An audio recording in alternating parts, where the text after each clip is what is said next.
Ya, silakan yang di belakang untuk maju. Ya, terima kasih.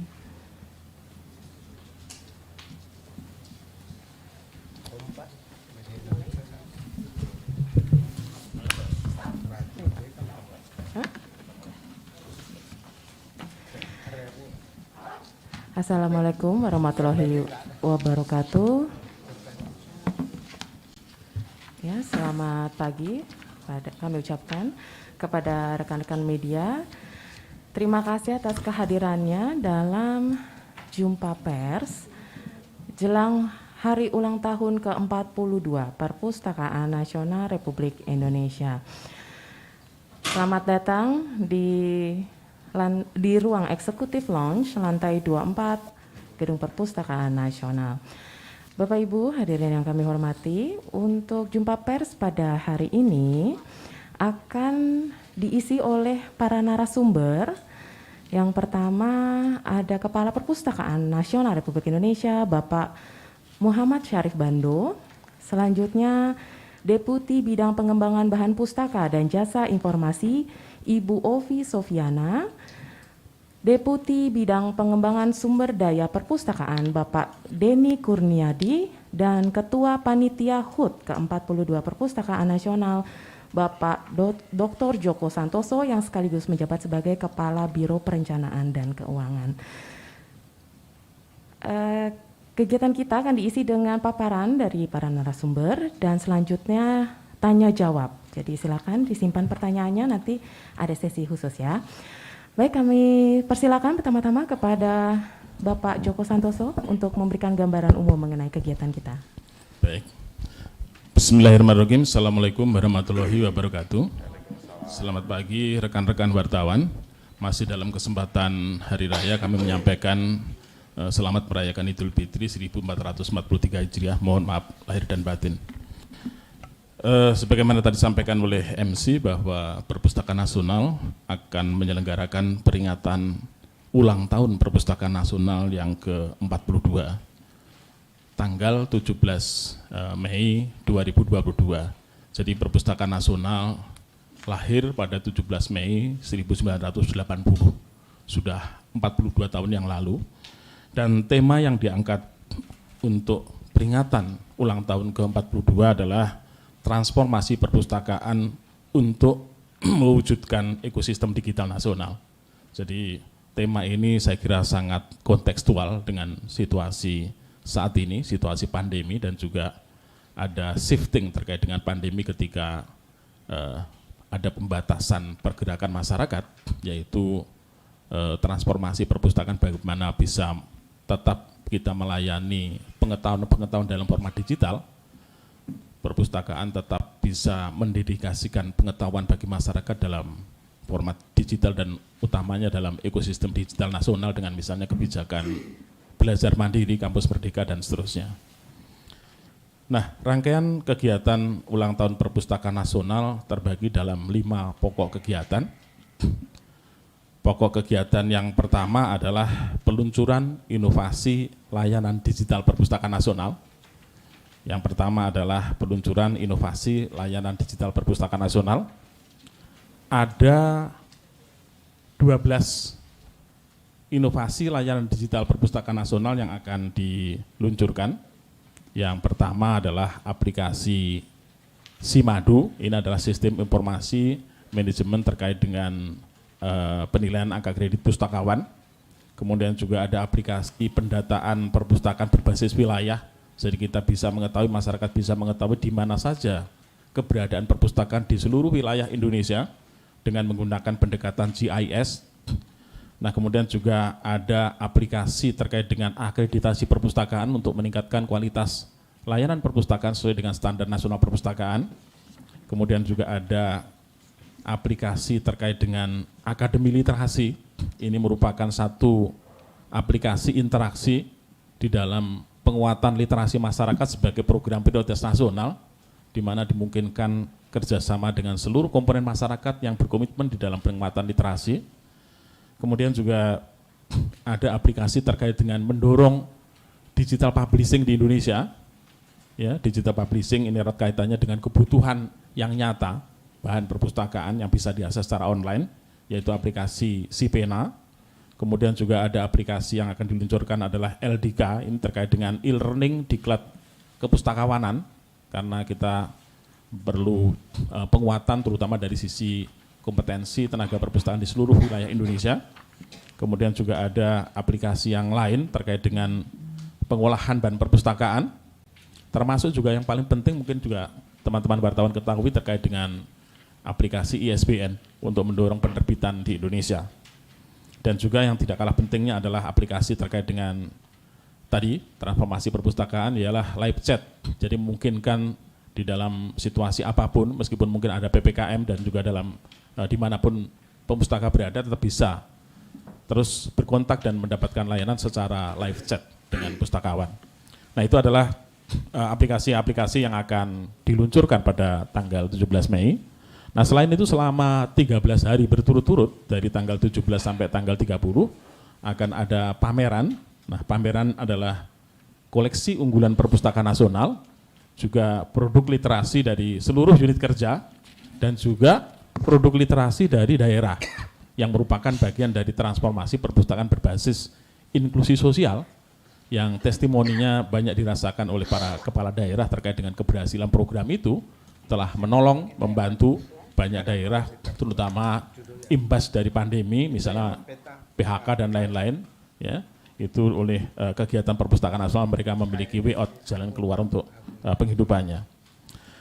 Nah, di samping itu ada rangkaian yang ketiga ialah kelas-kelas virtual. Nah, kelas-kelas virtual ini bisa dimanfaatkan oleh masyarakat luas untuk menambah kemampuan dan skillnya dalam banyak hal, terutama yang saat ini menjadi semacam unggulan dari perpustakaan nasional. Di antaranya kelas virtual itu ada preservasi atau konservasi bahan perpustakaan yang bisa diikuti oleh masyarakat atau peminat atau profesi-profesi lain, ya, 1 hari, 2 hari tapi bersertifikat. Kemudian juga ada kelas virtual terkait dengan alih media digital yang mungkin formatnya dulunya tercetak atau analog, kemudian dialih mediakan dalam bentuk digital. Kita juga buka kelas virtual untuk itu. Belum lagi kelas virtual terkait dengan bagaimana pengorganisasian informasi di perpustakaan dengan RDA misalnya, Resource Description and Access. Kemudian juga ada kelas-kelas virtual terkait dengan bagaimana pembinaan perpustakaan, mengelola sebuah perpustakaan yang bisa diikuti oleh masyarakat umum, termasuk juga pengelola taman bacaan masyarakat misalnya. Nah, ini yang bisa dimanfaatkan semaksimal mungkin oleh masyarakat secara lebih luas dalam rangka ulang tahun perpustakaan nasional. Nah, tidak ketinggalan ada rangkaian lain, yaitu kegiatan-kegiatan webinar tematik. Webinar tematik membahas banyak aspek terkait dengan literasi, terkait dengan pengembangan budaya baca, terkait dengan bagaimana pengembangan atau pemanfaatan perpustakaan oleh masyarakat dalam isu-isu yang aktual, ya, dan juga sejumlah talkshow ada di media massa, dan termasuk juga dilakukan di daerah yang diisi oleh para pimpinan daerah dan seterusnya. Nah, inilah rangkaian-rangkaian kegiatan selama 13 hari dari 17 Mei sampai tanggal 30 Mei yang kita harapkan memberikan kontribusi yang nyata kepada masyarakat di dalam penguatan literasi dan juga khususnya bagaimana budaya baca masyarakat di Indonesia terus ditingkatkan, dan juga mengundang para penulis, para penerbit, para profesi untuk terus berproduktif, terutama di dalam membuat karya-karya dalam format digital sesuai dengan tema kita. Nah, untuk itu kesempatan pertama kami persilakan Bapak Kepala untuk bisa memberikan kepada kawan-kawan pers ini terkait dengan substansi tema ulang tahun Perpustakaan Nasional ke-42. Kami silakan Bapak Kepala.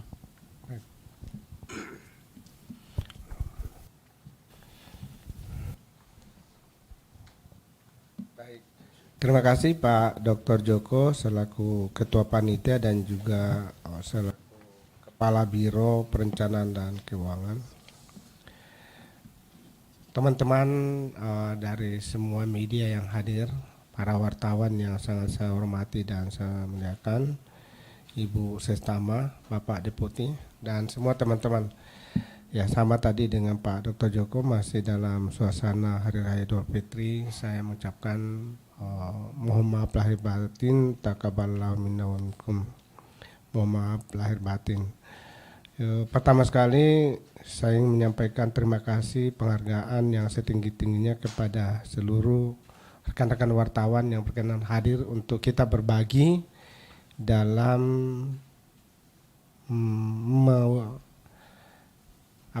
mengemban tugas kita sama-sama untuk mencerdaskan anak bangsa.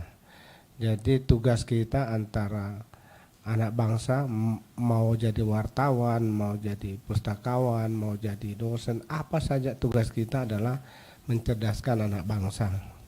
Bangsa yang cerdas pasti sejahtera. Bangsa yang cerdas, sejahtera pasti menjadi bangsa yang kuat. Bangsa yang kuat pasti menjadi bagian daripada percaturan global. Itu mandatori Undang-Undang Dasar 45. Pada kesempatan yang pertama ini di hari ulang tahun Perpustakaan Nasional yang ke-42 yang diperingati setiap tanggal 17 setiap tahun, atas nama pribadi dan keniasan saya ingin menyampaikan mewakili negara menyampaikan penghargaan kepada siapa saja yang sudah tidak dikenal namanya, yang telah ratusan tahun berjasa untuk bangsa dan negara. Di Perpustakaan Nasional ada naskah yang ditulis pada tahun 1334 namanya Arjuna Wiwaha. Kita sudah tidak tahu siapa penulisnya. Dan tidak penting lagi bagi mereka karena sudah ratusan tahun. Tapi yang mau saya katakan, Indonesia adalah negara dengan peradaban tertua. Abad kedua itu sudah ada situs Kutai Kartanegara. Ketika Christopher Columbus tembus ke Amerika pada abad 15, kita sudah menyelesaikan masa kejayaan sejumlah kerajaan, terutama kerajaan Sriwijaya. Abel Tasman sampai di Selandia Baru abad ke-16, kita sudah selesai Majapahit. Dan James Cook sampai ke Australia abad 17, kita sudah mencatatkan sejumlah kejayaan dan kerajaan-kerajaan. Jadi Indonesia adalah sebuah bangsa dengan peradaban yang sangat terkenal di seluruh dunia. Tidak kurang karya-karya kita seperti Babat Tanah Jawi, Babat Diponegoro, kemudian Sisa Kandang, kemudian ada Ila Galigo yang diakui di seluruh dunia, bahkan diputarkan filmnya. Semua adalah karya-karya maha besar dari anak-anak bangsa Indonesia. Sekarang kita berada pada suatu era di mana dunia sudah tidak menjadi tidak dibatasi lagi oleh batas-batas teritorial, dan peran daripada karya-karya cetak itu semakin menentukan. Saya selalu mengatakan bahwa invasi pemikiran jauh lebih dahsyat 1000 kali daripada invasi perang fisik. Dan karena itu tulisan yang memonopoli kebenaran itu menjadi ajang untuk menginvasi pemikiran manusia. Dan teman-teman para wartawan harus tahu betul bahwa sekarang ini tidak kita sedang berada pada perang kekuatan fisik, tetapi sejatinya adalah kita sedang berada pada suatu perang kekuatan berpikir. Dan tanpa orang dengan referensi bahan bacaan yang kuat, kita akan kalah berpikir. Kita lihat saja apa yang terjadi antara Rusia dengan Ukraina saat ini. Jangan terpesona pada kekuatan-kekuatan fisik yang ada. Sesungguhnya di balik dari itu ada kekuatan berpikir yang disebut dengan strategi. Lihat saja. Apa yang saya mau katakan, di dalam 42 tahun perpustakaan berdiri itu adalah fisiknya saja. Tetapi bagaimana kita mengemban misi untuk mencerdaskan anak bangsa, meyakinkan kepada bangsa ini bahwa bangsa Indonesia adalah bangsa dengan peradaban tertua, dengan sumber daya alam yang melimpah, dan kira-kira 50 tahun ke depan penduduk di Asia itu akan kurang lebih 5 miliar. Di Eropa mungkin tinggal 700 juta, di Amerika dan Amerika Utara mungkin 1 miliar. Jadi 50 tahun ke depan pusat kehidupan akan ada di Asia, dan seperti teman-teman wartawan tahu bahwa Indonesia adalah jantungnya Asia. Apa yang terjadi 50 tahun akan semakin menasbihkan tentang pentingnya kekuatan berpikir Dan sampai detik ini belum ada transfer teori dan praktek dari buku ke otak manusia melalui injeksi. Satu-satunya cara adalah baca. Jadi ini menjadi kata kunci bagi kita semua. Indonesia bertahun-tahun menerima penghakiman dunia sebagai bangsa yang budaya bacanya rendah. Itu sah-sah saja, terserah mereka mau bilang apa. Tapi hanya Indonesia negara yang pernah memiliki lebih dari 100 aksara. Jadi suka tidak suka, mau tidak mau harus kita mengakui bahwa kita adalah keturunan dari nenek moyang pencipta dan pembaca yang sangat ulung di seluruh dunia. Kita memiliki lebih dari 100 aksara.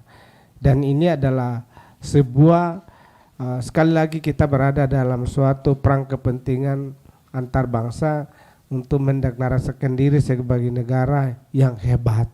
Karena memang akhir daripada konstelasi perang kepentingan antar bangsa cuma satu. Siapa yang akan menjadi pemenang syaratnya dia harus jadi produsen. Dan kalau dia jadi konsumen pasti jadi kalah.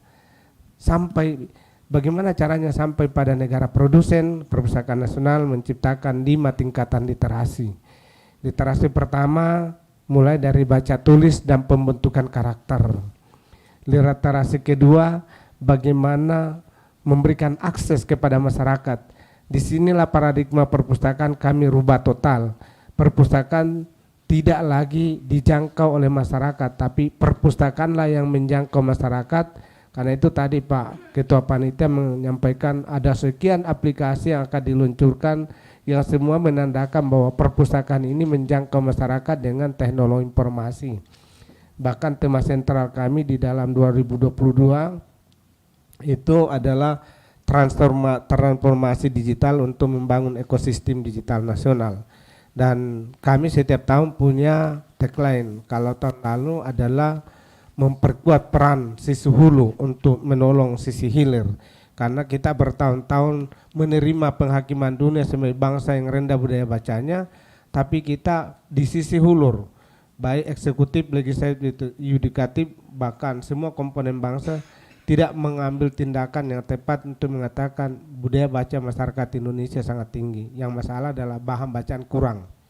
Tidak mungkin mobil perpustakaan keliling, motor pustaka, becak pustaka, angkot pustaka, bahkan kuda pustaka, sapi pustaka, perahu pustaka, itu semua dipenuhi oleh anak-anak kalau mereka datang. Kalau budaya baca kita rendah, dari mana teorinya bahwa bangsa Indonesia kurang budaya baca? Hasil survei yang dilakukan Pak Deputi bersama Pak Dr. Joko selaku Karo Perencanaan itu pada 2019 itu kita temukan rasio jumlah penduduk dengan buku, satu buku ditunggu 90 orang. Standar UNESCO itu minimal 3 buku baru setiap orang setiap tahun. Untuk Asia Timur itu Korea, Jepang dan China itu sudah lebih 15 buku baru dibaca setiap tahun. Eropa dan Amerika sudah tembus 20 lebih. Jadi kita ketertinggalan. Apa yang mau saya katakan adalah mari teman-teman wartawan, media terus kita mendorong. Itu sebabnya saya awali dengan berterima kasih kepada siapapun yang kita kenal dan tidak kenal namanya yang telah menorehkan goresan tulisan untuk menyambung peradaban bangsa ini. Kita berterima kasih. Sebab sesungguhnya perpustakaan ini merupakan jembatan ilmu pengetahuan masa lampau, kini dan yang akan datang. Tapi bukan hanya itu esensinya. Siapa bangsa yang menguasai masa lalu sejarahnya, dia akan berada pada suatu posisi saat ini yang tepat. Dan siapa yang bisa berada pada posisi yang tepat hari ini, dia bisa merencanakan masa depannya jauh ke depan. Bangsa yang cerdas adalah bangsa yang bisa menghitung dan merencanakan tentang apa yang akan terjadi pada 50-100 tahun yang akan datang untuk generasinya. Nah, dalam konteks inilah kehadiran para wartawan merupakan suatu kehormatan bagi Perpustakaan Nasional untuk kita menyuarakan visi misi yang sama. Wartawan saya kira sama perasaannya dengan kami di perpustakaan. Sama merasakan betapa masyarakat Indonesia kelaparan tentang bahan bacaan. Parameter utama daripada budaya baca itu tumbuh di masyarakat apabila minimal 40% masyarakatnya sudah bisa melanggan koran-koran yang terbit setiap hari sebagai sumber pengetahuan terbaru. 40%. Saya kira teman-teman wartawan tahu betul sampai hari ini hanya berapa persen masyarakat Indonesia yang terjangkau dengan koran-koran yang terbit setiap hari. Di ibu kota ya mungkin di Jakarta, Makassar, Medan, Bandung, Surabaya, Semarang. Oke, bagaimana dengan di luar itu? Ini tantangan kita. Dan karena itu untuk memperingati 42 tahun Perpustakaan Nasional tidak kita melaksanakan seremoni. Semua kita akan mengajak tokoh-tokoh nasional, orang-orang yang kompeten untuk membicarakan bagaimana menghadirkan bahan bacaan yang berkualitas bagi masyarakat. Saya ingin memetakan bahwa data yang ada di Bappenas dan BPS menyebutkan bahwa hanya kurang lebih 10% penduduk Indonesia yang memiliki ijazah S1, S2 dan S3.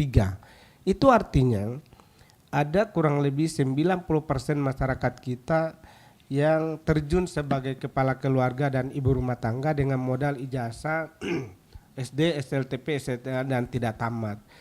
Kalau bicara tentang kondisi real pengetahuan masyarakat kita seperti itu yang sangat besar jumlahnya hampir 90%, maka mohon jangan bicara tentang high tech di depan mereka. Mereka membutuhkan buku-buku ilmu terapan, buku-buku life skill untuk sekedar bisa eksis dengan home industry. Maka yang paling relevan adalah UMKM, ekonomi kreatif. Tetapi bagaimana mereka kita bekali dengan skill, dengan pengetahuan dan buku-buku ilmu terapan, ini yang paling penting untuk mendorong mereka memulai memproduk. Sekedar produk home industry saja untuk ekonomi lemah, tetapi ini luar biasa kontribusinya. Saya kira kita semua tahu bahwa UMKM ini mengkontribusi di atas 60% daripada pendapatan negara kita, dan ini harus didukung penuh. Dan teman-teman wartawan menjadi bagian yang sangat penting untuk menjadikan satu kolom di dalam terbitan kita tentang bagaimana memberikan tutorial kepada masyarakat kita yang mohon maaf dalam tanda kutip sudah terlanjur mengambil profesi sebagai manusia silver, masih manusia ondel-ondel, manusia Pak Woga dengan segala kesempurnaan yang mereka miliki. Itu perlu kita pandu untuk keluar dari cara hidup dengan stigma sosial yang sangat buruk. Banyak sekali upaya yang bisa kita lakukan untuk itu. Itu pertama. Yang kedua, saya akan masuk kepada substansi memperingati 42 tahun Perpustakaan Nasional. Di seluruh dunia perpustakaan itu diberikan simbol sebagai simbol peradaban. Karena itu alangkah beruntungnya perpustakaan saat ini berada dengan teman-teman wartawan dari semua media yang bisa menunjukkan bahwa Indonesia memiliki peradaban yang sangat baik dan sangat panjang dalam sejarah perjalanan umat manusia sejak bahkan sebelum Masehi sampai sekarang ini, yang kemudian banyak peneliti yang menyebutkan Perpustakaan Nasional ini sebagai sebuah harta karun yang tak ternilai. Ada jutaan manuskrip di sini yang menceritakan tentang bagaimana kehidupan masa lampau yang sangat relevan untuk kehidupan yang akan datang. Saya kasih contoh misalnya, ketika terjadi pandemi itu yang namanya corona, COVID-19, sebenarnya di Perpustakaan Nasional itu banyak sekali naskah-naskah kuno yang menjelaskan tentang wabah yang pernah terjadi. Saya kira teman-teman wartawan tahu betul bagaimana pada tahun 1200 sampai 1700 yang dikenal sebagai masa Renaissance di Eropa ketika terjadi wabah namanya Black Death. Ya, Black Death itu wabah pets, itu pada saat pagi kena, sore meninggal dan dia menjadi hitam. Waktu itu di daratan Eropa orang masih belum mengenal tentang bagaimana sanitasi, mandi dan sebagainya.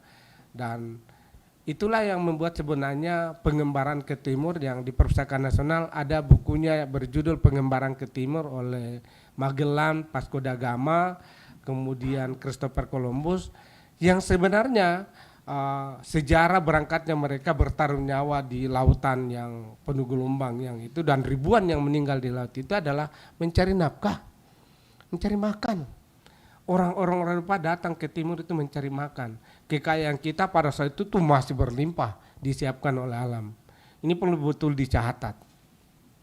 Hampir 300 tahun dari abad 15 sampai abad 18 itu betul-betul fokus mengambil harta-harta itu dibawa ke Eropa dan kemudian pada awal 1800-an lah mulai berpikir untuk menjajah kita, ya kan. Nanti beliau juga sejarah paling tahu. Kita tidak pernah tahu bahwa sebelum mereka menjajah kita terjadi perebutan antar mereka. Inggris pernah perang dengan Portugis, ada situsnya di Kepulauan Seribu kan. Akhirnya mereka bikin kesepakatan, kita sama-sama orang Eropa, kenapa kita tidak membagi kekuasaan aja. Kemudian Belanda, kemudian dari kelompok-kelompok yang datang dia bilang, udah kita bikin namanya POC, gabungan dari beberapa perusahaan yang menghimpun kekayaan dari Indonesia, bentuklah POC, tidak atas nama negara Belanda. Dan itulah yang kemudian akhirnya kita tahu pernah antara Belanda dengan Inggris sepakat menukar antara Singapura dengan Bengkulu, macam-macam. Jadi mereka betul-betul karena kita tidak beruntung pada saat itu. Akhirnya mulai dia jadi sejarah yang mengatakan juga kita dijajah 300 tahun tidak tepat juga sebenarnya itu. Tapi kita tidak masuk di sana. Intinya sekarang adalah bagaimana menatap masa depan dan apa peran perpustakaan. Peran perpustakaan yang pertama adalah bagaimana mempersiapkan ilmu-ilmu terapan sebanyak mungkin, ilmu-ilmu skill sebanyak mungkin dan dibuat dalam bentuk tutorial dan dibuat dalam aplikasi kemudian di-share yang kita definisikan sebagai perpustakaan menjangkau masyarakat. Itu pertama. Yang kedua, para rekan seperjuangan saya profesi para pustakawan di Indonesia dan institusi pendidikan sekarang ini tidak lagi fokus pada satu subjek ilmu pengetahuan saja. Jadi kalau kita bicara tadi pada yang kedua akses, yang ketiga kedalaman pengetahuan, maka sekarang ini kita harus meyakinkan kepada seluruh stakeholder kita bahwa kita tidak bisa hanya memiliki satu disiplin ilmu, tapi interdisipliner. Kita semua tahu bagaimana dulu kita memiliki seorang jenius yang disegani dan diakui seluruh dunia namanya Profesor B.J. Habibie. Sampai akhir Indonesia tidak menjadi produsen pesawat terbang yang terkenal karena kita tidak melibatkan pasar, tidak melibatkan produsen, konsumen dan pelanggan. Nah, ini semua harus menjadi pelajaran berharga bagi kita. Sehingga sekarang negara sudah menjadi suatu kolaboratif antar negara lain dalam hal kepentingan untuk sustainable-nya. Ya. Kemudian yang keempat adalah literasi, itu kami definisikan sebagai inovasi dan kreativitas. Semua kita tahu bahwa suatu produk yang ada pada tahun 40-an sekarang sudah tidak relevan.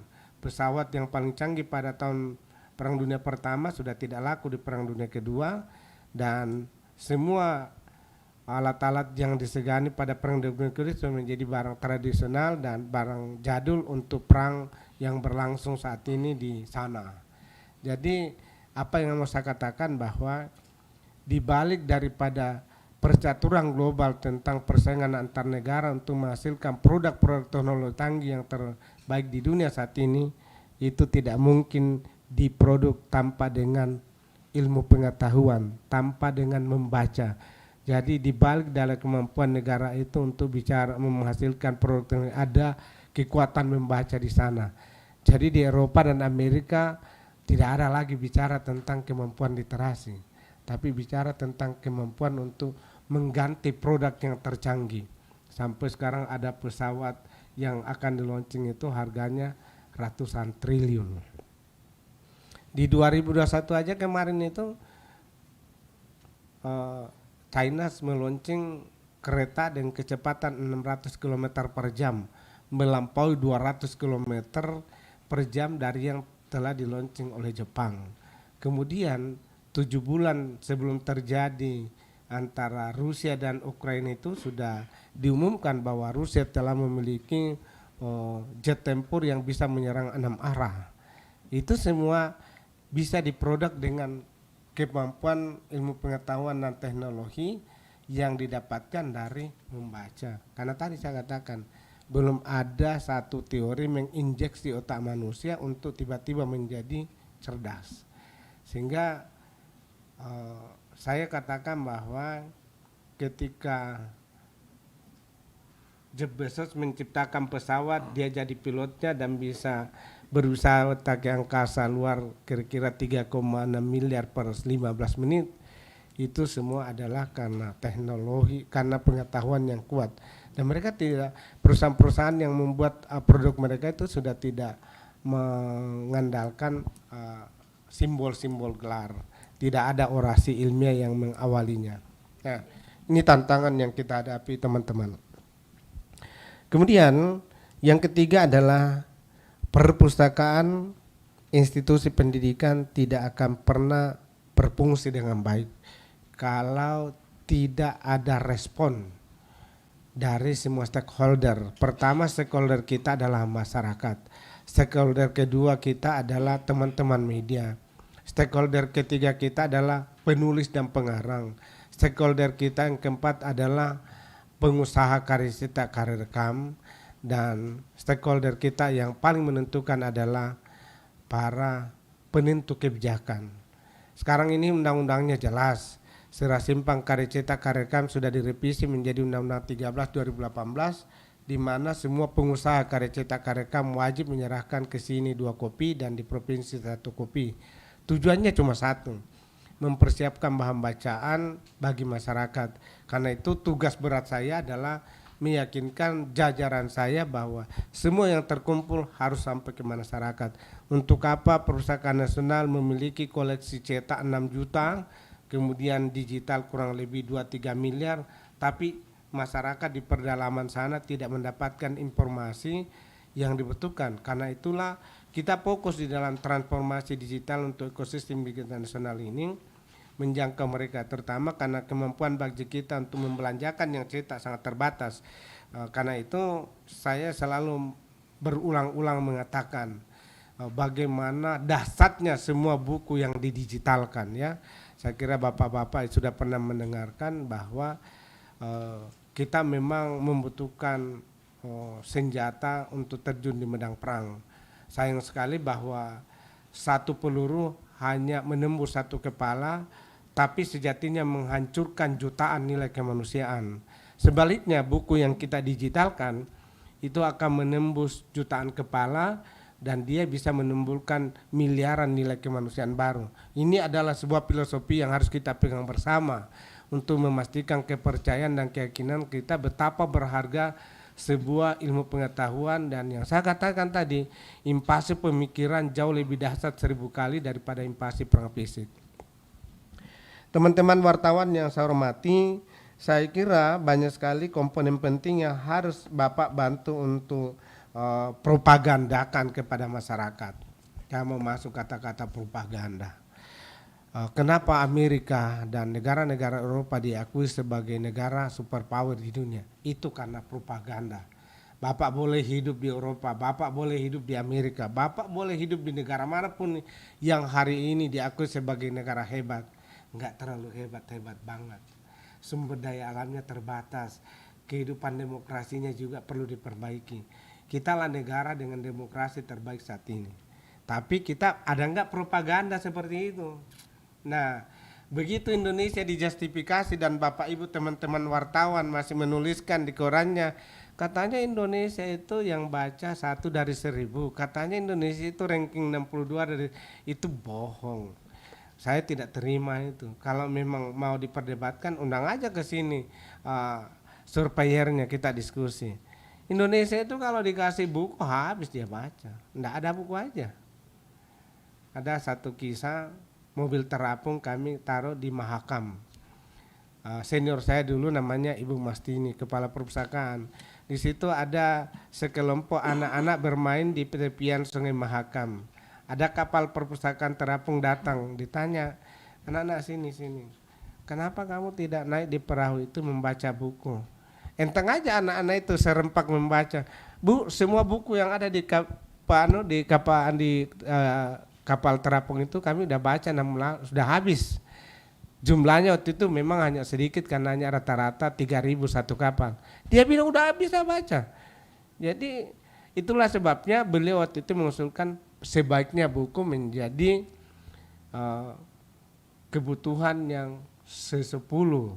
Jadi buku yang kita baca hari ini seperti saya, semua buku yang saya baca hari ini tebalnya 1.000 halaman. Saya juga punya profesi seperti bapak-bapak ibu karena saya dari jurusan komunikasi. Itu saya catat. Apa yang saya tangkap dari membaca buku yang sebalnya 1.000 halaman itu udah selesai bagi saya. Sehingga bukunya bisa saya serahkan ke perpustakaan. Karena saya harus membaca buku yang lain besok. Nah, karena itu kita membutuhkan banyak bahan bacaan.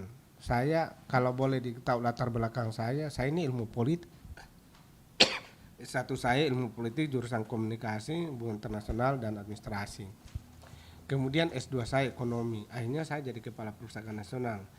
Saya ditanya, bagaimana akhirnya Anda menjadi kepala perpustakaan nasional dan dosen perpustakaan? Karena ada 6.000 buku perpustakaan yang saya koleksi untuk saya baca sebelum mengajar. Dan sampai sekarang saya tidak pernah masuk dalam suatu kelas dengan ilmu yang saya dapatkan waktu saya masih kuliah karena sudah tidak relevan. Misalnya Bapak Ibu, teman-teman wartawan, bicara tentang teori politik. Kata Montesquieu itu kan ada pembagian kekuasaan eksekutif, legislatif, yudikatif ya. Bagaimana itu bisa berlaku saat ini? Hari ini saya jadi bupati, besok saya jadi anggota DPR. Jadi saya sekarang ini legislatif, eksekutif, besok saya legislatif. Kalau besok saya sarjana hukum, jangan-jangan minggu depan saya jadi jaksa. Jadi tiga-tiga bisa saya jabat. Jadi buku itu sudah tidak relevan. Saya kutip teori ekonomi. Robert Malthus mengatakan pertumbuhan ekonomi mengikuti deret hitung. 1, 2, 3. Pertumbuhan penduduk mengikuti deret ukur.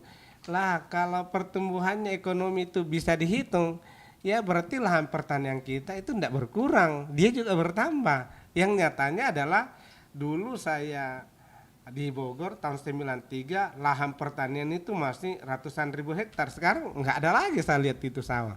Habis kan? Berarti kan sejatinya pertumbuhan ekonomi minus. Minyak yang ada di bawah tanah, minyak fosil itu sudah habis. Karena itu teknologi mengajarkan selama tinggal minyak fosil kita masuk di mobil listrik. Maka 30 tahun ke depan tidak ada lagi mobil yang menggunakan bahan baku minyak fosil. Tetapi apa yang menjadi modal Indonesia hari ini sudah ditemukan bahwa Indonesia adalah negara penghasil litium terbesar di dunia yang akan menjadi penentu mobil listrik 30-40 tahun akan datang. Jadi Indonesia menjadi sorotan seluruh dunia. Aku mau jadi temannya Indonesia nih kira-kira gitu. Tapi sekali lagi pesan Bapak Presiden kita adalah institusi pendidikan harus menciptakan manusia-manusia unggul untuk menjadi pemain. Dengan sumber daya alam melimpah ini jangan terus diberikan. Bahkan belum masa kita sudah mau 77 tahun merdeka, sebelum merdeka masih mengirim bahan baku. Kita dapat kalau sudah. Nah ini semua tantangan. Mari perpustakaan kita angkat perannya. Saya mohon para wartawan, teman-teman media mengorek sedikit bagaimana kondisi perpustakaan di institusi pendidikan kita mulai dari tingkat dasar sampai ya berarti. Dan ijazah yang kita dapatkan itu sudah tidak menjadi sangat relevan lagi karena sekarang pada produktivitas. Contoh konkret, memang kita kurang sarjana elektronik, tapi saya yakin teman-teman semua handphone yang dipegang entah produk dari mana, tapi yakin bahwa itu dari luar negeri. Memang kita kurang sarjana otomotif, tapi mobil yang bapak-bapak pakai kalau bukan Toyota Jepang, Hyundai Korea, Mercy berarti Eropa. Ini tantangan kita semua. Jadi literasi yang kelima kami tetapkan adalah kemampuan memproduksi barang dan jasa yang bisa dipakai dalam kompetisi global. Jadi mimpi kita adalah suatu saat Indonesia menjadi produsen teknologi dengan bahan baku yang berlimpah dan Indonesia akan menjadi pusat pasar global terutama ketika Asia sudah dihuni kurang lebih 5 miliar penduduk. Jadi kami terima kasih teman-teman wartawan telah ada di Perpustakaan Nasional. Mari sama-sama kita melakukan promosi, kalau negara lain mengatakan propaganda. Tanpa membaca, tanpa kekuatan berpikir, tanpa kekuatan ilmu pengetahuan kita akan kalah. dan bapak-bapak teman-teman tahu betul berapa, bukan 10, bukan 100, berapa ribu daftar kekalahan kita di dalam percaturan global hanya karena kita tidak kuat berpikir. Saya kira itu Pak Karo Rengkeng, nanti listnya diserahkan kepada teman-teman. Ini adalah esensi daripada HUT kita yang saya sampaikan, dan mohon nanti Ibu Deputi, Bapak Deputi memberikan secara konkret dari program-program. Mari Mas, selamat datang ya. Terima kasih, selamat pagi, Assalamualaikum warahmatullahi wabarakatuh. Waalaikumsalam, terima kasih Bapak Kepala. Teman wartawan saya kira sudah mencatat dengan sangat baik tadi substansi dalam 2 tahun Perpustakaan Nasional. Ibu Sestama akan menambahkan? Ya, pertanyaan. Ya. Putih? Baik, terima kasih Pak Kepala, Pak Joko Santoso. Kiprah Perpustakaan Nasional 42 tahun dimulai sejak tanggal 17 Mei 1980. Waktu itu Perpusnas berada di bawah lingkungan Kementerian Pendidikan dan Kebudayaan, Kemdikbud. Kemudian melalui Kepres nomor 11 1989, Perpustakaan Nasional meningkat menjadi lembaga pemerintah non-kementerian, waktu itu non-departemen. Sehingga tugas fungsinya pun berubah. Kemudian diperkuat dengan Undang-Undang Nomor 43 Tahun 2007 tentang Perpustakaan, bahwa Perpustakaan Nasional mempunyai tugas pemerintahan di bidang perpustakaan dengan fungsi pertama sebagai perpustakaan pembina yang membina semua perpustakaan di Indonesia. Kita mencatat ada 164.610 perpustakaan di Indonesia yang menjadi binaan sesuai dengan fungsi daripada Perpustakaan Nasional. Pertama adalah perpustakaan sekolah madrasah, itu mencapai 113.000 paling banyak, kemudian perpustakaan umum, kemudian ada perpustakaan sekolah dan perpustakaan perguruan tinggi. Ini fungsi pembinaan dari Perpustakaan Nasional. Yang kedua adalah Perpustakaan Nasional mempunyai fungsi sebagai perpustakaan rujukan. Jadi Bapak Ibu bisa melihat bagaimana kayaknya koleksi Perpustakaan Nasional. Kemudian juga Perpustakaan Nasional sebagai perpustakaan penelitian, Perpustakaan Nasional sebagai perpustakaan pelestarian, kemudian Perpustakaan Nasional sebagai perpustakaan deposit, sebagai tindak lanjut dari Undang-Undang Nomor 13 Tahun 2018, di mana semua terbitan tentang Indonesia yang terbit di Indonesia dan terbitan tentang Indonesia yang terbit di luar negeri harus tersimpan di Perpustakaan Nasional. Jadi tidak ada lagi alasan bahwa semua terbitan tentang Indonesia tidak ada di Perpustakaan Nasional. Ini adalah fungsi-fungsi Perpustakaan Nasional. Terakhir adalah sebagai pusat jejaring perpustakaan. Ini perlu kami sampaikan untuk melengkapi tadi yang disampaikan Pak Kepala, Pak Joko Santoso, bahwa kita mempunyai tugas dan fungsi yang sesuai dengan mandatori Undang-Undang Nomor 43 Tahun 2007 tentang perpustakaan. Terakhir, saya ingin menyampaikan betapa kayanya koleksi yang ada di Perpustakaan Nasional. Saya catat satu saja, karena hubungannya dengan teman-teman wartawan. Perpustakaan Nasional menyimpan surat kabar tertua yang ada di Perpusnas di sini, tahun 1810. Namanya adalah Koloniale Koran. Pasca runtuhnya VOC tahun 1799, tentu saja pemerintah Hindia Belanda memerlukan perekonomiannya bangkit, sehingga diterbitkannya suatu koran dengan nama Koloniale Koran sejak tahun 1810. Tersimpan di Perpustakaan Nasional. Yang menarik, itu hanya satu lembar, halaman 1, halaman 2. Isinya apa? Komoditas, harga pala, harga kopi, harga cengkeh, persis seperti koran neraca. Kita pernah punya koran neraca yang terbit di Jakarta. Itu bisa dieksplor oleh teman-teman wartawan atau oleh para peneliti bagaimana kayaknya koleksi yang ada di Perpustakaan Nasional. Saya kira itu tambahan, terima kasih. Terima kasih Pak, itu menarik sekali ulasannya. Mohon izin Ibu Sestama, namakan? Baik, Bapak dan Ibu, rekan-rekan wartawan, terima kasih banyak atas kehadiran rekan-rekan wartawan untuk membantu kami memblow up seluruh rangkaian ulang tahun HUT ke-42, karena memang agenda yang akan kita jadwalkan lain dengan tahun-tahun sebelumnya.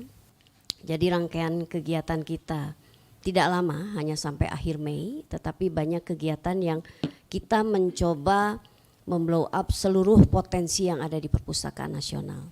Salah satunya adalah seperti yang disampaikan tadi oleh Pak Kepala, kekuatan perpustakaan nasional adalah mempunyai koleksi yang luar biasa. Tadi kita punya koleksi yang tertua berupa naskah kuno dengan judul Arjuna Wiwaha. Namun jangan lupa kita juga punya koleksi-koleksi yang sudah diakui dunia dan sudah masuk Memory of the World, ingatan dunia melalui UNESCO.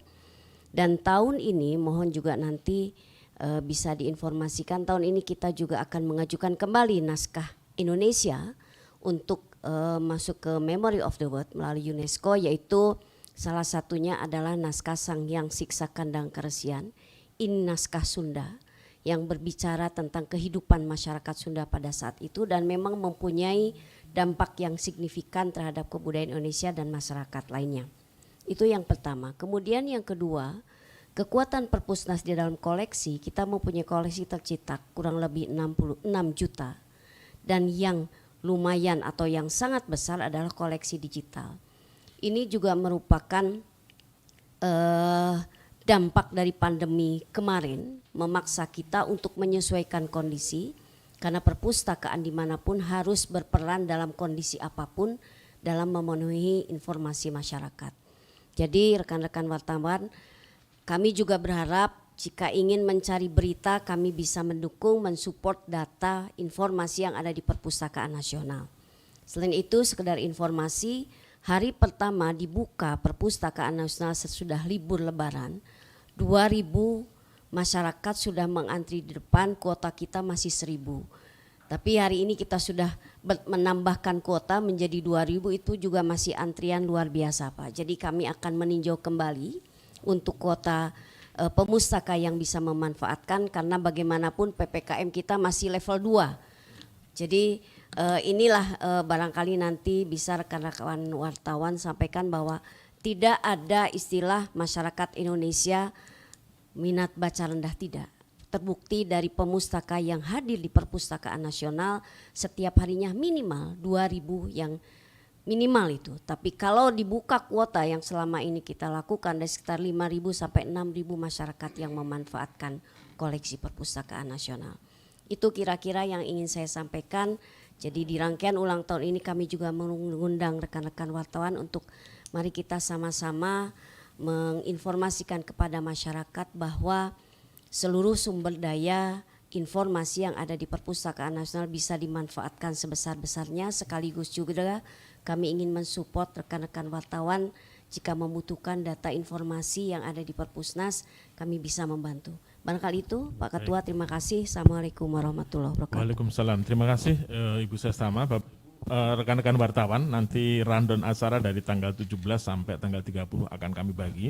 Jadi teman-teman bisa mengikuti seluruh rangkaian acara dan juga bisa menyimak acara-acara yang sangat menarik, baik itu webinar tematik atau mungkin kelas-kelas virtual, pameran juga, ada juga sejumlah talkshow dan lain-lain. Nah, sekarang giliran teman-teman semua untuk bisa menggali lebih dalam. Kami persilahkan, sampaikan dari koran mana, kemudian pertanyaan secara ringkas. Ya. Tadi yang pertama, Mas yang di belakang, silakan ya. Bisa berdiri mungkin. Ya, terima kasih. Selamat pagi, saya Iva dari Media Indonesia. Ada beberapa pertanyaan, Pak, Bu. Pertama mengenai minat baca, tadi kan selalu jadi perhatian ya. Kalau kita bicara literasi di Indonesia, memang survei ya, terutama yang dari luar, memang datanya selalu menyedihkan gitu ya, Bu ya. Apa sih yang membuat penilaian seperti itu, dan mungkin bisa dielaborasi lagi kondisi realnya tuh seperti apa? Selanjutnya tadi Pak Syarif juga menerangkan kondisi hulu dan hilir ya, minat baca kita. Apa tantangan sebenarnya, apa tantangan yang dihadapi oleh Perpusnas untuk mendorong minat baca tersebut, dan langkah yang dilakukan itu seperti apa, Pak? Terus mengenai tema HUT Perpusnas ini mewujudkan ekosistem digital nasional itu seperti apa strategi Perpusnas dalam mewujudkannya? Dan terakhir Pak, seperti apa kesiapan pustakawan Perpusnas ini dalam menyambut perhelatan presidensi G20 itu. Terima kasih. Baik, terima kasih Mas Iva dari Media Indonesia. Kami persilakan tadi yang di sampingnya ya sekalian. Kan media. Bismillahirrahmanirrahim. Assalamualaikum warahmatullahi wabarakatuh. Saya Bambang, Bu, dari International Media. Yang pertama, karena pertanyaan tadi dari Media Indonesia sudah borong, ada dua sebetulnya. Saya akan tanya, kebetulan sudah ditanya. Yang ingin saya tanyakan mengenai strategi ya, Bu, ya. Yang pertama, Indonesia demografinya kan luar biasa, Pak. Banyak beberapa kesulitan terutama di antar pulau. Kemudian segi budaya, ini strategi seperti apa literasi yang akan diterapkan? Kalau kita melihat dari sistem digital, Pak, banyak sekarang menggunakan budaya daerah, artinya dengan bahasa-bahasa daerah untuk melekatkan mereka minat dari kecil, karena yang utama adalah dari kecil mereka sudah tertanam. Nah, apakah ada dari Perpusnas ini bekerja sama misalkan dengan komedian seperti komika, kemudian dengan institusi yang berperan aktif di masyarakat daerah. Ini seperti apa kalau sudah ada strateginya? Karena menurut pendapat kami strategi ini yang paling ampuh, dengan bahasa daerah, budaya daerah, pendekatan daerah, itu akan lebih tertanam dari sejak kecil. Itu yang pertama. Yang kedua, eksistensi dari Perpusnas sendiri semakin hari semakin meningkat. Kita lihat perkembangan dari anak-anak, terutama seperti anak saya sendiri, hobi ke perpustakaan sih sudah seperti darah daging. Artinya kalau libur itu jadi pertanyaan. Kemudian di hari HUT itu ada kelas-kelas, Pak. Apakah juga ada kelas-kelas sejarah? Nah, ini yang sangat penting menurut saya, karena ini untuk pelajaran dari SD, SMP, SMA. Kalau masing-masing ada penampilan dari orang-orang yang bisa menampilkan, menceritakan sejarah dari mereka sejak SMP, sejak SMA, menceritakan sejarah-sejarah, mungkin ini kan juga akan menarik minat kepada anak-anak didik. Apalagi kalau ini dalam show televisi, akan membuat pancingan. Setiap daerah juga akan bercerita, dan mungkin ini dengan unsur budaya juga diterapkan lebih tajam. Mungkin anak-anak juga akan lebih giat lagi untuk ke Perpusnas dan bercerita tentang daerahnya masing-masing. Itu yang kedua. Yang ketiga, kan tadi sudah ditanya dari Media Indonesia, eksistensi dengan G20, seperti apa yang akan diusulkan untuk kita juga turut berperan secara global. Artinya Perpusnas juga diakui dengan segala eksistensinya, terutama yang paling penting adalah jangan sikap ke Indonesia itu minor terus, Pak, terutama minat baca. Terima kasih. Assalamualaikum warahmatullahi wabarakatuh. Waalaikumsalam, terima kasih di internasional ya. Ada lagi? Ya, yang di belakangnya Mas, baju putih sekalian aja, Bu, ya. Kita ini. Ya, silakan Mas. Ya, terima kasih. Sebelumnya saya ucapkan selamat ya di usia 42 tahun buat Pak Sarip dan semuanya ya di Perpustakaan Nasional. Saya Romi dari Harian Terbit, Pak, gitu. Kalau yang mengganggu pertanyaan saya sih, biasanya kan kalau Perpustakaan Nasional ini memiliki tantangan ya yang luar biasa ya di era digitalisasi ini gitu, apalagi memasuki media baru ya, ada TikTok, ada Instagram dan seterusnya yang mengandalkan audio visual gitu kan. Nah, sementara perpustakaan selalu mendengungkan minat baca gitu. Nah, pertanyaan saya sejauh ini dalam dekade beberapa tahun lalu, termasuk masa pandemi, grafik minat baca dari anak-anak sampai remaja sampai dewasa meningkat atau menurun atau stagnan gitu. Nah, itu pertanyaan saya ya. Yang pertama. Yang kedua, tadi menarik yang dikatakan Bapak ya terkait itu ada surat kabar cuman satu halaman bolak-balik, Pak ya, dari 1810 gitu. Itu zamannya Empu Gandring kali itu, Pak ya. gitu. Sampai luar biasa Perpustakaan Nasional memiliki data tersebut. Nah, itu mungkin bisa menjadi unggulan-unggulan salah satunya untuk orang bisa minat baca gitu, terutama bagi peneliti ya, termasuk ranah arkeolog mungkin itu Pak. Nah, ada lagi nggak selain itu Pak yang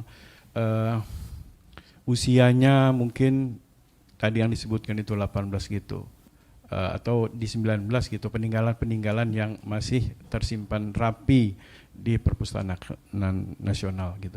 Gitu aja pertanyaan dari saya, terima kasih. Terima kasih Pak Robi, satu lagi yang depan ya. Saya kira Pak dulu ya. Ya, silakan. Ya, terima kasih. Selamat pagi untuk kita semua. Untuk Pak Syarif dan semua tim dari Perpusnas. Mungkin sedikit melanjutkan pertanyaan dari rekan saya di belakang tadi, sudah dari Harian Terbit, sudah sedikit saya Boni Beribe, dari akurat.co, menyinggung sedikit tentang platform-platform media sosial kita yang begitu banyak dipenuhi dengan banyak sekali konten kreator yang pangsa mereka adalah menyasar anak-anak muda. Minimal banget yang mungkin seumuran saya, mungkin sedikit lebih tua, dan kelasnya lebih banyak yang lebih muda dari kita semua yang mungkin hadir di sini. Dan itu kelasnya sangat tebal, peminatnya sangat banyak, dan mungkin pertanyaan pertama saya adalah sejauh apa Perpusnas masuk dalam segmentasi ini, karena ini semoga saja juga saya salah bahwa banyak anak-anak kita kekinian sudah agak sedikit enggan atau kasarnya malas untuk membaca teks gitu. Padahal sebenarnya kekurangan dan kelebihan teks pun kita sama-sama tahu, tetapi mereka lebih cenderung mendengarkan audio visualnya, melihat gambar dan mendengarkan suara. Dan itu juga sangat efektif. Banyak sekali konten kreator di YouTube, di TikTok atau di Instagram yang mengerjakan konten-konten pendek atau konten panjang sekalipun, itu memanfaatkan celah ini untuk menyampaikan sesuatu yang juga sangat-sangat penting. Kita kesampingkan dulu konten-konten receh misalnya, bahasanya seperti itu, tetapi banyak banget kok yang mengerjakan juga konten-konten yang banyak sekali nilai dan muatannya, itu yang penting untuk kita, dan itu sangat efektif sebenarnya untuk masuk. Mungkin pertanyaan saya fokusnya di situ, sejauh mana Perpusnas masuk dalam segmentasi itu, gitu kira-kira Bapak. Terima kasih banyak. Ya, baik, dari akurat.co ya. Terima kasih, kita tempat dulu ya, nanti kita bisa lanjut lagi. Tadi ada pertanyaan dari Pak Iva, Media Indonesia, kemudian dari Media Internasional, kemudian Harian Terbit, dan terakhir dari akurat.co.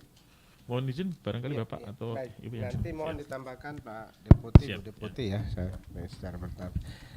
Terima kasih sekali dari Media Indonesia, Mas Ipa. Kami senang sekali dengan pertanyaannya. Minat baca. Yang pertama begini, sebenarnya kami telah mengganti kata minat menjadi kegemaran, karena minat itu adalah kecenderungan kejiwaan yang tidak bisa diukur. Sebenarnya juga dari awal kenapa salah hasil survei, karena sudah jadi judul sudah tidak parameternya tidak jelas.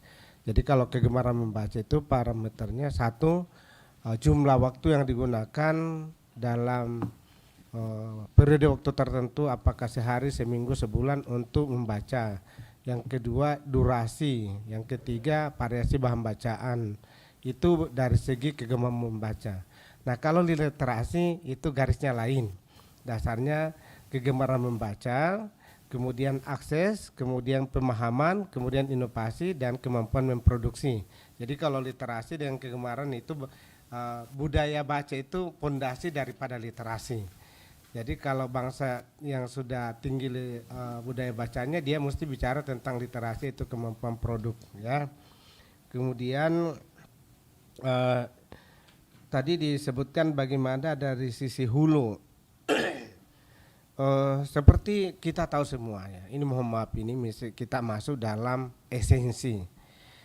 Berapa besar anggaran yang kita gelontorkan untuk APBN ini, tetapi berapa persen yang mengkontribusi hak masyarakat. Di negara maju 2,5 sampai 5% APBN-nya itu adalah untuk memenuhi hak kewajiban negara terhadap masyarakat untuk bahan bacaan. Saya kira teman-teman tahu bahwa beberapa negara-negara di Skandinavia yang koran itu dibagi gratis ke rumah-rumah, tidak ada perlu langganan. Terus katanya bagaimana esensi daripada kritikal penyeimbang terhadap, oh tidak, itu diakui oleh negara bahwa wartawan itu, media itu sangat konstruktif. Mau dia difasilitasi negara, dia tetap memberikan yang terbaik untuk sebagai penyeimbang. Yang jelas dia memfasilitasi masyarakatnya untuk terkoneksi dengan bahan bacaan, karena jarang orang mengetahui bahwa dari koran-koran itulah rangkaian dari ilmu pengetahuan yang real di masyarakat yang kemudian nanti bisa menjadi referensi untuk disubjekkan. Tadi ada pertanyaan untuk ya dikelompokkan untuk ini dan seterusnya. Ya. Kemudian langkah-langkahnya untuk ekosistem digital nasional seperti apa sih?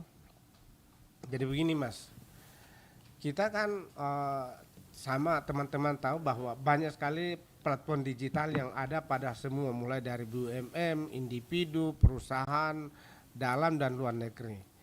Tugas kami adalah persis menjawab dengan pertanyaan Mas tadi, bagaimana kita dengan segala kewenangan dan kemampuan yang ada, men-searching kemudian kita bisa menemukan daripada konten digital yang relevan. Konten digital ini baik dalam bentuk finance, ekonomi, sosial, hukum dan sebagainya. Bahkan menyambung pertanyaannya Mas yang terakhir tadi, kami punya target tahun ini hampir 2 juta konten kreator. Karena kami percaya bahwa memang sudah tidak relevan lagi hanya untuk bicara. Tapi mohon dicatat, kami jangan pernah diperdebatkan bahwa kenapa Perpustakaan Nasional selalu bicara tentang budaya baca sementara orang digital. Yang itu kan membaca bagi Perpustakaan Nasional sesuai dengan mandat undang-undangnya, mau membaca buku cetaknya, monggo. Mau membaca digitalnya, monggo. Di dalam pasalnya dua-dua. Jadi instruksi undang-undang kepada Perpustakaan Nasional, siapkanlah bahan bacaan dalam bentuk tercetak dan digital. Jadi sesuai dengan usianya, sesuai dengan generasinya, masanya, silakan. Karena itu perpustakaan saat ini menyiapkan 240 tera untuk data center kita untuk mendukung tentang bagaimana konten kreator digital bisa difasilitasi. Jadi mohon sekali lagi jangan perdebatkan bahwa untuk apa Perpustakaan Nasional terus bicara budaya baca pada orang digital. Yang penting membaca, mau dia medianya digital, mau dia medianya apa saja, membaca ya. Apa kontribusi Perpustakaan Nasional? Mungkin satu-satunya kementerian lembaga yang hari ini sedang hampir finish menyelesaikan data dan informasi seluruh kabupaten kota seluruh Indonesia untuk menjadi sumber informasi dari peserta G20 nanti di Bali November adalah kami. Kami sudah masuk dalam sesi penyelesaian hari ini dan tinggal kami buatkan dalam bentuk bahasa Inggris karena nanti bisa dijadikan dalam 2 bahasa dan teman-teman wartawan mungkin bulan Juli sudah mulai mengeksplorasi. Kalau hanya sekedar mau mengetahui data potensi sumber daya alam kabupaten ini sudah bisa nanti masuk di sana. Tapi sekali lagi ini adalah tugas kami menyiapkan informasi. Perkara nanti legalnya oleh panitia G20 boleh ditampilkan atau tidak. Yang menarik tadi teman-teman menyampaikan ya mungkin banyak naskah-naskah yang sangat unggulan, naskah kuno. Di sini masih ada kami simpan Pak, yang peta Sumatera terbalik. Itu juga termasuk naskah tua. Jadi kami sudah persiapkan, saya meng-SK-kan 615 pegawai untuk 1 SK hanya untuk membentuk bagaimana menggali tentang potensi sumber daya di seluruh kabupaten kota yang ada untuk bisa dijadikan sumber informasi baik dari sumber daya manusianya, sumber daya alamnya, adat istiadatnya, para wisatanya, kulinernya semua akan karena memang esensi perpustakaan itu sumber informasi. Tapi kalau kita tidak punya kekuatan untuk menghimpun data, bagaimana dia menjadi sumber informasi? Dan teman-teman tolong dicatat bahwa tugas utama pustakawan di seluruh dunia adalah menghimpun data yang berserakan di mana saja, kemudian dikemas ulang menjadi informasi, kemudian disajikan. Jadi profesi pustakawan dengan profesi bapak-bapak sebagai wartawan itu satu paket persis. Cuma kelebihannya wartawan, dia punya media setiap harinya di launching, kemudian besok lagi terbit dan seterusnya. Kalau kami menghimpun dari koran tertua sampai sekarang, jadi sebenarnya kami adalah kentongnya daripada produk bapak-bapak di lapangan, kira-kira gitu. Kemudian dari media internasional, bagaimana strateginya dengan Indonesia yang sangat luas? Ya sangat ini idenya sangat brilian. Yang pertama saya akan sangat senang dengan mengakomodir. Ya memang ini penting Bapak Deputi. Kami informasikan bahwa selama ini kami sudah jalan Bapak dari Sabang sampai Merauke. Kalau saya mau ke Aceh, itu pertama harus ada surat ke Bupati Wali Kota di sana atau Gubernur bahwa kami akan datang dan memastikan ada dari perwakilan provinsi, ada perwakilan dari DPRD-nya, ada dari tokoh masyarakat, ada dari penggiat literasinya, dan kami harus memastikan ada dari anggota DPR RI komisi mitra kami di Komisi 10 Dapil Provinsi Aceh yang ikut, sehingga pemerintah, legislatif, eksekutif, bahkan kita tidak boleh melaksanakan tanpa kehadiran Forkopimda, ada dari Polres, Kejaksaan. Apa artinya? Sekali lagi kami start bahwa siapapun anak bangsa kerjanya mencerdaskan anak bangsa. Kami sudah MOU dengan pihak kepolisian di PTIK, dari TNI juga sudah, kemudian dengan semua. Nah, yang untungnya adalah kaitannya dengan komedian Bapak, kami sudah punya penggiat literasi yang bergabung itu ada kurang lebih 16.000 di Indonesia. Makanya tadi dikatakan kalau sekarang itu dulu itu mungkin sekali seminggu kita mendengarkan tentang kata-kata kemampuan membaca dan literasi. Insya Allah hari ini Bapak setiap menit Bapak pasti akan ada di wilayah NKRI, entah di desa mana, di kecamatan mana, di kabupaten mana, mesti ada kata-kata gerakan literasi nasional itu oleh penggiat literasi. Karena saya sadar pustakawan kami itu hanya 20.000, yang dibutuhkan 500.000. Jadi kalau kami tidak berkolaborasi dengan semua komponen, yang paling penting adalah kehadiran Bapak ini bagian daripada sinergitas kita sekarang. Jadi saya mohon dicatat ini nanti untuk komedian. Memang kita sudah punya bunda literasi, biasanya tokoh-tokoh berpengaruh di kabupaten, malah ada yang istri bupati. Ada duta baca, seluruh kabupaten kota dan provinsi sudah menunjuk duta baca di Dinas Perpustakaan. Seperti di sini tadi, mana duta bacanya? Kami di sini setiap hari itu ada yang dipasang untuk menjemput orang-orang. Jadi paradigma pelayanan kita betul-betul diprioritaskan. Kemudian ada duta baca nasional, mungkin teman-teman saat ini dijabat oleh Rumah Dunia oleh Mas Heri Indrayana yang lebih populer dengan Golagong. Kemudian nah ini menginspirasi Ibu Deputi, tolong ini jadi idenya Mas dari media internasional untuk kelas sejarah. Kita kemarin ke Jogja Pak, melihat bagaimana diorama arsip dibangun. Nah, bagaimana Ibu memikirkan agar dibangun diorama untuk 11 disiplin ilmu. Jadi bikinlah diorama tentang sejarah perjalanan. Misalnya teman-teman pernah baca buku The Eden of the East, Surga dari Timur, yaitu ketika ada kehidupan 1,5 juta tahun yang lalu, itu sudah ada kehidupan nomaden di Sangiran yang sekarang masuk dalam Kabupaten Sragen. Ketika itu belum dikenal ada kehidupan di sana. Dan di situ disebutkan tenggelamnya separuh benua dan Sundalen sebagai pusat peradaban dunia. Itu penting bagi teman-teman baca, itu luar biasa itu. Itu diakui sejumlah guru besar di seluruh dunia betapa Indonesia sebagai pusat peradaban tertua dan terindah di dunia. Judulnya The Eden of the East. Saya minta nanti Mbak Dewi, Mbak Hana mana? Lain kali itu kalau kita dengan konferensi pers di sini ada 2 layar untuk paparan. Sebab teman-teman inilah yang akan menyambungkan apa yang kita sampaikan. Saya terinspirasi, saya setuju nih Mas. Nanti bisa kita kolaborasi, dibikin kelas untuk sejarah, dibikin untuk kelas ilmu pengetahuan sains. Mungkin Bapak lebih lagi kalau bagaimana 1000 tahun lalu sudah ada pembedahan manusia oleh siapa namanya yang di filmnya itu, siapa yang di Papak Kedokteran Dunia itu yang kita putar filmnya dengan Kazakhstan, siapa namanya? Oh itu Avicenna, Ibnu Sina. Ibnu Sina. Ibnu Sina sudah punya alat membedah tubuh manusia 1000 tahun yang lalu ketika dunia kedokteran belum modern, dan itu semua peralatannya ada dan ada bukunya di sini Pak, ada filmnya,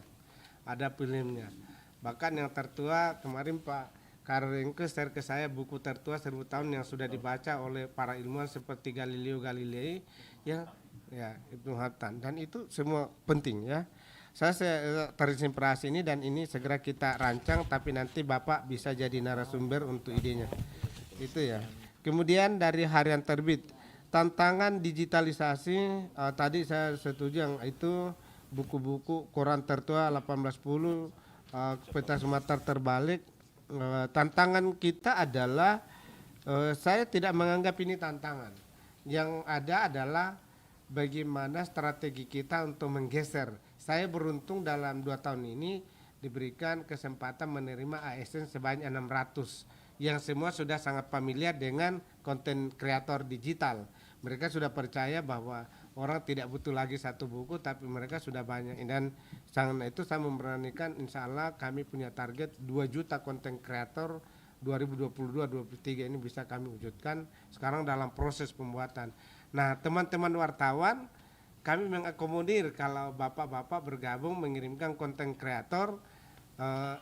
Saya kenapa berani 2 juta padahal pegawai cuma 1000?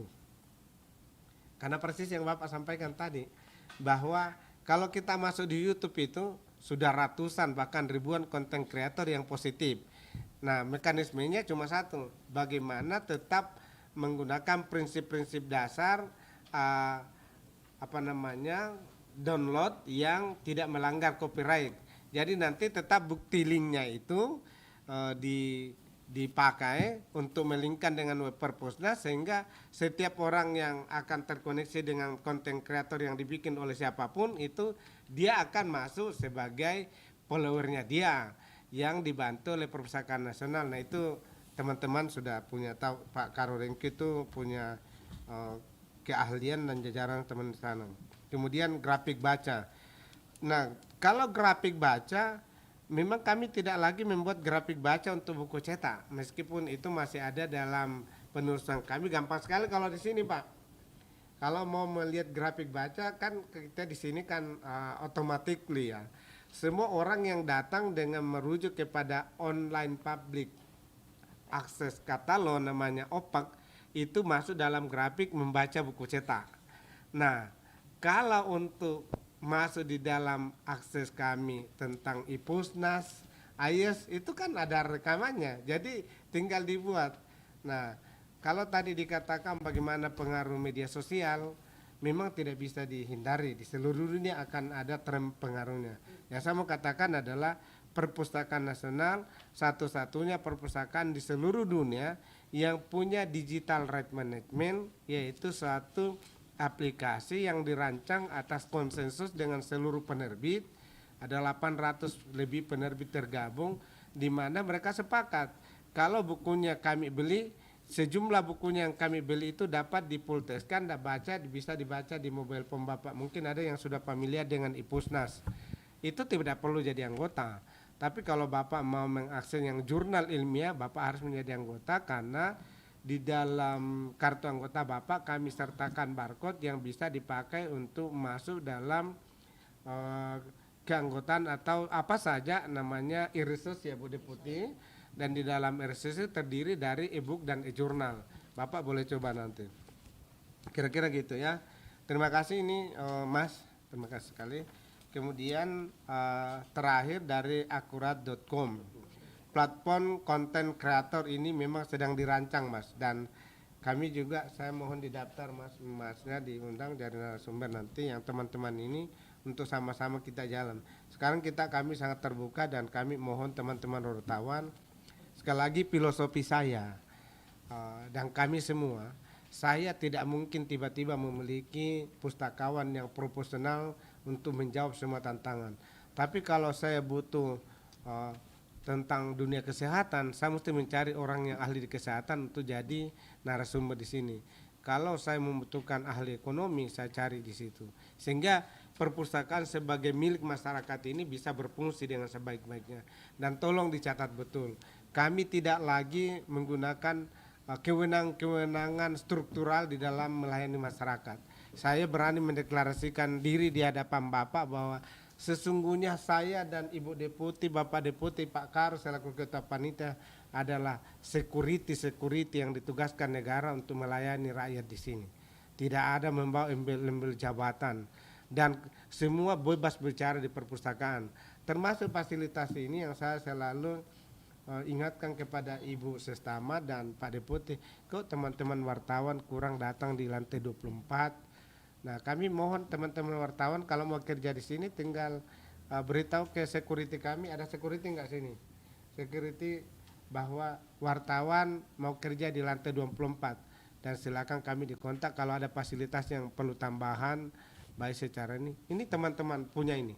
Jadi eksekutif plan ini adalah tempat untuk para media mengelola informasi untuk di-share.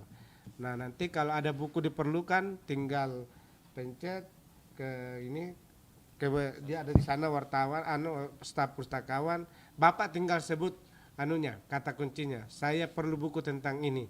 Nanti tunggu akan datang bukunya itu dicarikan. Bapak butuh 1, 2, 3 buku, 10 buku akan diantarkan ke sini untuk wartawan. Seperti itu Pak. Jadi kami akan siap melayani. Itu prinsip yang kami bangun.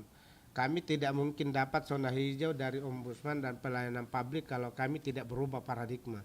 Nah, saya bilang teman-teman, paradigma pertama yang harus dirubah adalah merasa sebagai penguasa. Tidak relevan lagi. Sejak saya dilantik itu program kami adalah transformasi perpustakaan berbasis inklusi. Inklusi itu adalah versus eksklusif. Enggak ada orang eksklusif di sini, enggak ada orang di Perpustakaan Nasional. Semua teman-teman saya sudah sadar bahwa dia adalah pelayan dan teman-teman pengunjung itulah raja. Saya selalu ingatkan, mobil park nilai yang dipakai itu adalah uang dari susah payah rakyat. Jadi jangan bangga dengan mobil merah di hadapan mereka karena dia yang punya. Apapun dia layani dulu baru situ. Kira-kira itu dari saya. Saya izin siapa dulu menambahkan. Saya kembalikan. Oh, Pak Deputi. Baik, terima kasih Bapak Kepala. Silakan Pak Deputi untuk menambahkan tadi ada pertanyaan dari rekan-rekan terkait dengan koleksi langka apa lagi yang kita menarik untuk disimak. Silakan Bapak. Baik, terima kasih Pak Joko. Ya, sebelum ke koleksi langka mungkin saya ingin menjawab pertanyaan bagaimana tren gemar membaca kita, nilainya bagaimana. Perpustakaan Nasional lewat program yang diusung oleh Perpusnas bersama-sama dengan pemerintah daerah di Dinas Perpustakaan Provinsi, Kabupaten Kota, kemudian juga dari masyarakat, dari swasta, trennya meningkat. Kita mencatat di tahun 2016 dari range 0 sampai 100 kita masih di angka 36, masih rendah nilai gemar membaca kita. Kemudian di tahun 2017 itu meningkat jadi 40, tapi masih rendah. Baru di tahun 2018 ketika program kita sudah menyasar kepada bagaimana memperbanyak koleksi yang ada di seluruh lapisan masyarakat sampai ke desa-desa, kita bisa mencapai angka 50 di angka sedang. Kemudian meningkat sekarang 2021 kemarin kita melakukan kajian setiap tahunnya, nilainya adalah 58, jadi di angka sedang. Nah, harapan kita di tahun 2024 itu kita mencapai angka 70, di angka tinggi. Ini tergantung dari program yang diusung baik oleh pemerintah daerah, masyarakat dan swasta. Itu yang pertama. Yang kedua, mengenai koleksi. Betapa banyaknya koleksi yang ada di Perpustakaan Nasional yang belum diketahui masyarakat. Contohnya koleksi tentang negara Kertagama. Naskah yang sudah menjadi Memory of the World ini ditulis oleh Empu Prapanca abad ke-14. Ya, jadi ini menceritakan mengenai perjalanan Hayam Wuruk dengan Patih Gajah Madanya di Nusantara. Jadi itu masa kejayaan dari Kerajaan Majapahit yang ditulis di suatu naskah yang disimpan di Perpustakaan Nasional Negara Kertagama. Mengapa bisa disimpan? Karena pada masa pemerintah Hindia Belanda, Brandes menemukan koleksi ini di suatu puri di Lombok.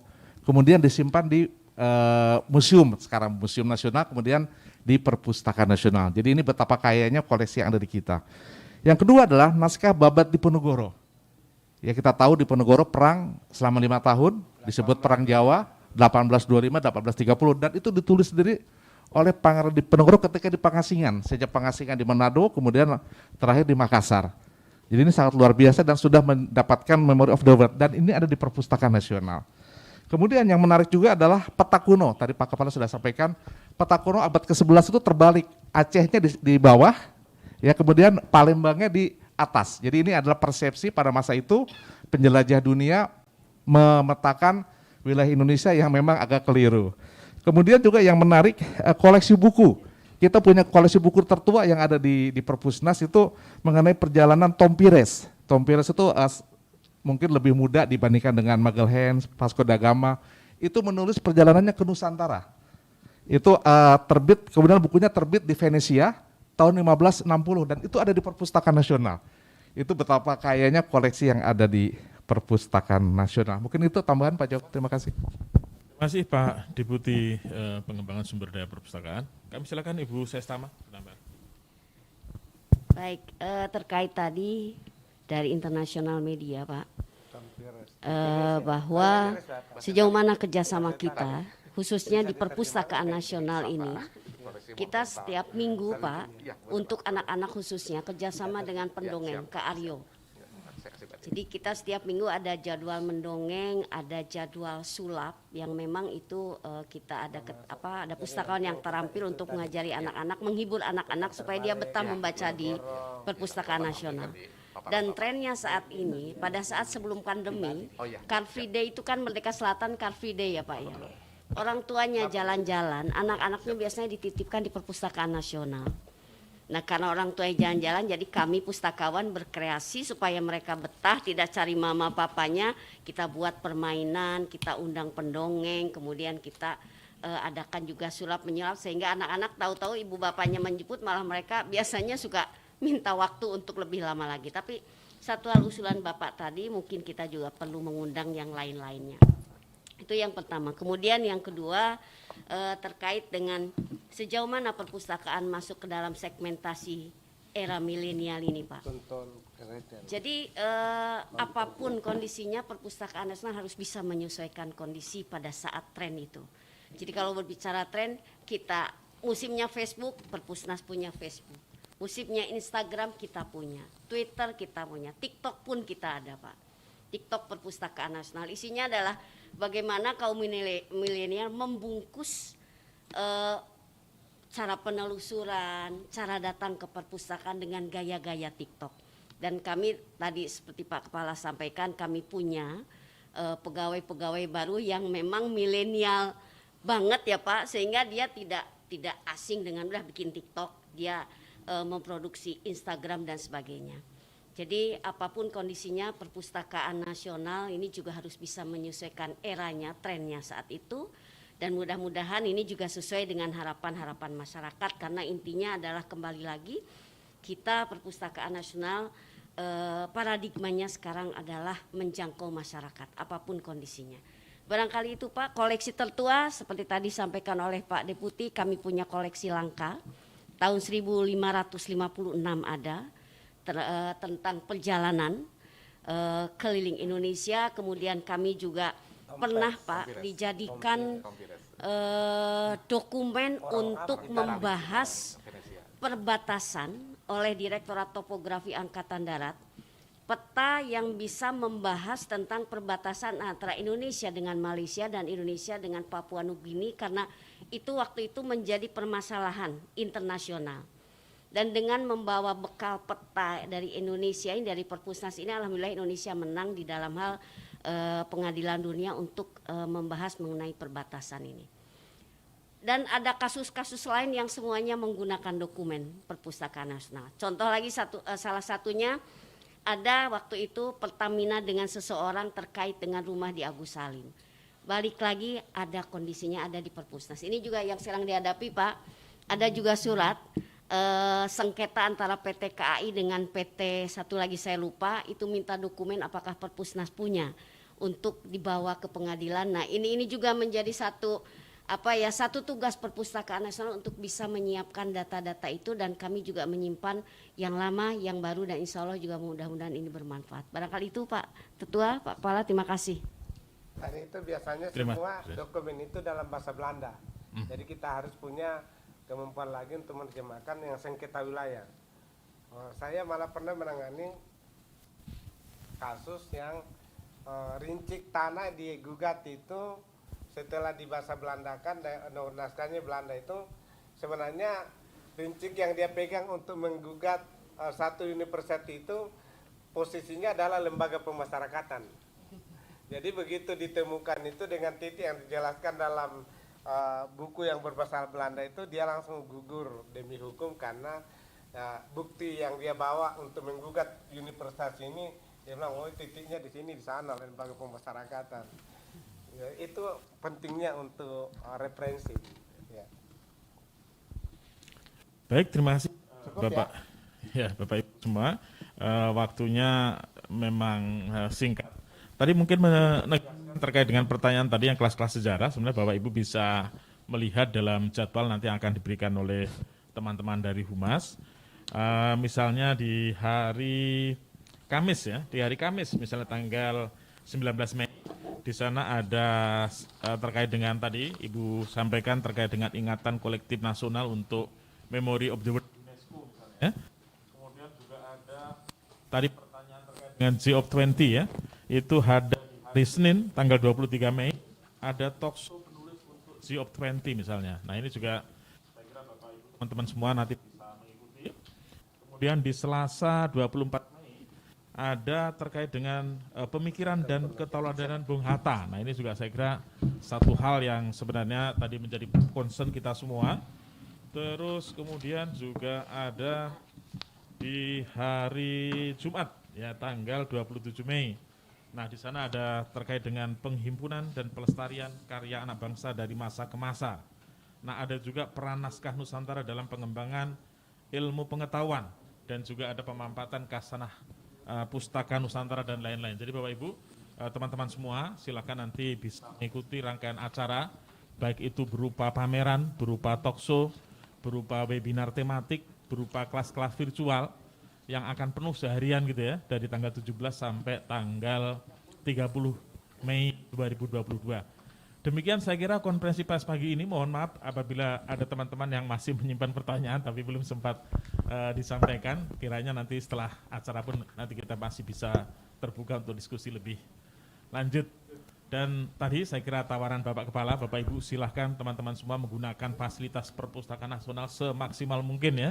Bisa di sini di lantai 24, ada juga di depan di gedung Heritage sana ada press corner gitu ya, yang memang juga didedikasikan untuk teman-teman semua. Silahkan dimanfaatkan termasuk juga fasilitas akses ke konten, e-resource, akses wifi, outlet listrik dan seterusnya ya. Saya kira ini adalah fasilitas untuk kita semua. Terima kasih sekali lagi atas perhatiannya dan pesan kami jangan lupa di blasting sebanyak-banyaknya beritanya gitu ya. Yang paling penting itu soalnya. Oke, terima kasih. Wabillahi taufiq wal hidayah. Wassalamualaikum warahmatullahi wabarakatuh. Salam sehat untuk kita semua. Baik, terima kasih Bapak Kepala, Ibu Ovi, Bapak Denny dan Bapak Joko. Nah, sebelum mengakhiri kami undang Bapak-bapak dan Ibu untuk foto bersama terlebih dahulu di depan meja. Cukup nggak ya? Di tempat aja Pak. 2 kali nanti memakai masker terlebih dahulu, setelah itu dilepas maskernya. Ya, silakan para juru foto mengambil posisi. Sebentar ya.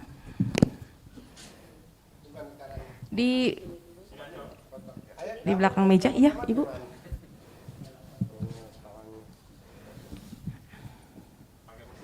Iya, setelah itu lepas masker. Baik, kita hitung mundur ya. Ya, 3, 2, 1.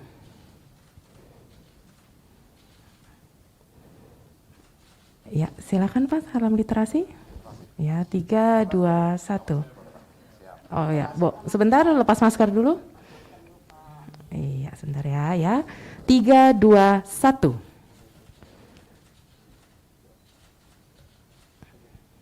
Baik, terima kasih. Terima kasih banyak kepada rekan-rekan media atas kehadirannya. Kami mengundang untuk hadir mengikuti serangkaian kegiatan dalam rangka HUT ke-42 Perpustakaan Nasional. Semua informasi dapat diakses melalui media sosial Perpustakaan Nasional. Silakan di-follow dan dilihat. Terima kasih. Sampai jumpa pada acara berikutnya.